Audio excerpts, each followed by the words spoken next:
Bismillahirrahmanirrahim. Assalamualaikum warahmatullahi wabarakatuh dan salam sejahtera. Terima kasih saudara pengacara majlis. Yang berhormat Datuk Dr. Ahmad Masrizal Muhammad, Timbalan Menteri Pengajian Tinggi. Yang berbahagia Datuk Seri Dr. Mazlan Yusof, Ketua Setiausaha Kementerian Pengajian Tinggi. Yang berbahagia Timbalan-Timbalan Ketua Setiausaha. Yang berbahagia Ketua Pengarah Pendidikan Tinggi, yang berusaha Ketua Pengarah Pendidikan Politeknik dan College Community, Naib-Naib Chancellor Universiti Awam dan Ketua-Ketua Eksekutif Institusi Pengajian Tinggi Swasta, Pengarah-pengarah Politeknik dan College Community, serta seluruh pensyarah-pensyarah, tenaga pengajar dan ahli akademik yang dihargai. Terlebih dahulu, marilah kita merafakkan setinggi-tinggi kesyukuran kehadrat Allah Subhanahu Wa Taala kerana dengan izin dan limpah kurnianya kita dapat berhimpun bersama-sama dalam majlis sambutan Hari Akademia Kebangsaan tahun 2021 pada hari ini.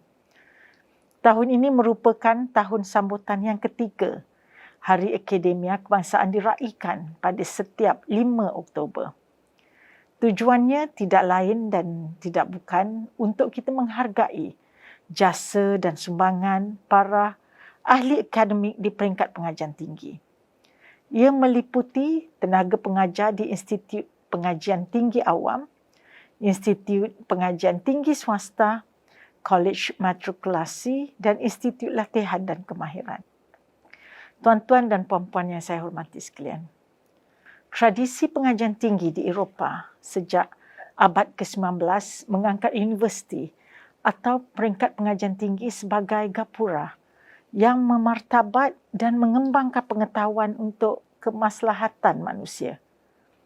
Alexander von Humboldt, seorang ahli falsafah dan geografi daripada Prussia, juga pengasas University of Berlin, pada tahun 1801 menggagaskan idea furtherance of conversation of knowledge through research and teaching bagi menjelaskan peranan fundamental university pada era tersebut.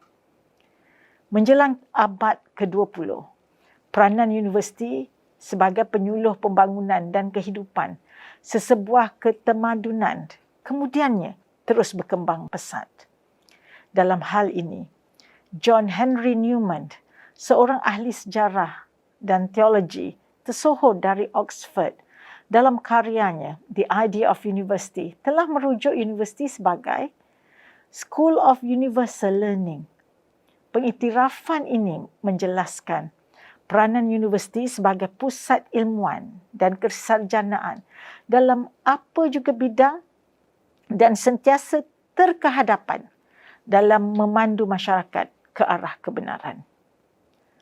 Dalam konteks sektor pengajian tinggi pada masa ini di negara kita, Institut Pengajian Tinggi seharusnya menjadi tanda aras ketamadunan dan ketinggian intelektual masyarakat. Indikator bagi IPT yang terbaik adalah IPT yang mampu menghasilkan impak bukan saja terhadap warganya saja, malah turut memberi manfaat kepada masyarakat secara umum. Impak yang dimaksudkan itu adalah merujuk kepada memberikan penyelesaian terhadap isu dan cabaran yang wujud dalam kalangan masyarakat, sama ada yang bersifat struktural maupun isu-isu semasa yang memerlukan penyelesaian segera. Tuntasnya, IPT perlu sentiasa tampil menawarkan idea-idea baru yang berimpak tinggi demi kesejahteraan rakyat.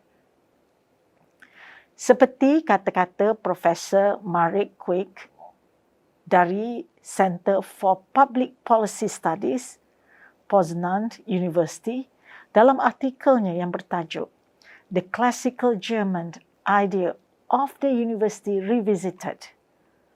Universiti atau dalam konteks wacana kita, IPT, pada hari ini dilihat sebagai institusi yang menerajui perubahan di mana hubungannya dengan dunia industri lebih erat terjalin.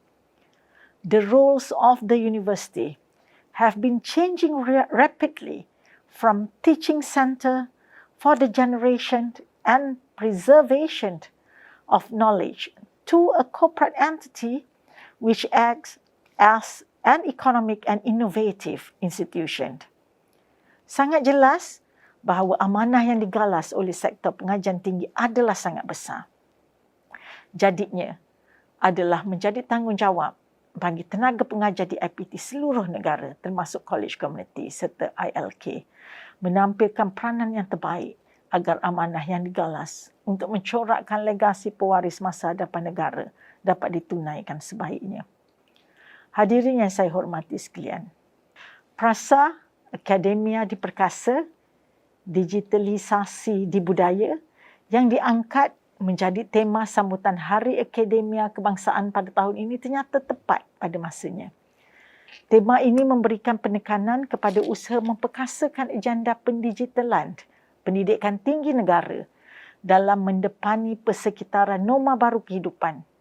Dalam erti kata lain, tempoh krisis dan pemulihan yang berperpanjangan memerlukan kita untuk mencari solusi yang lebih kreatif dan inovatif bagi memastikan kelestarian institusi pendidikan tinggi terpelihara.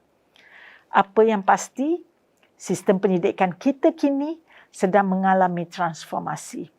Kaedah pengajaran dan pembelajaran bukan lagi berasaskan dimensi fizikal ataupun place-based semata-mata, tapi dihubungkan dengan pantas melalui rangkaian perkhidmatan pendidikan, sama ada di peringkat nasional maupun global. Malah, konsep virtual learning melalui platform seperti Massive Open Online Courses ataupun MOOCs, Open Educational Resources and Flipped Classroom Online telah secara drastik muncul sebagai sebahagian daripada inovasi disruptif. Dalam hal ini, saya percaya kedua-dua konsep PDP, konvensional dan contemporary perlu digabung jalinkan dalam menghasilkan sistem pendidikan yang memudahkan kedua-dua pihak, iaitu pengajar dan pelajar.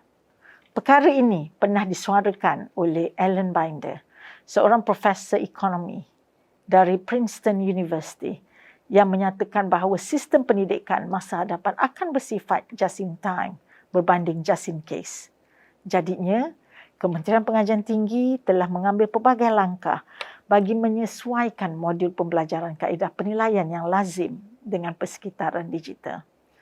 Bukan hanya tertumpu kepada pemekasaan aspek infrastruktur seperti menaik taraf Malaysian Research and Education Network, Kementerian juga turut beriltizam untuk memastikan kapasiti serta kompetensi tenaga pengajar dipertingkatkan, khususnya dalam mengendalikan teknologi.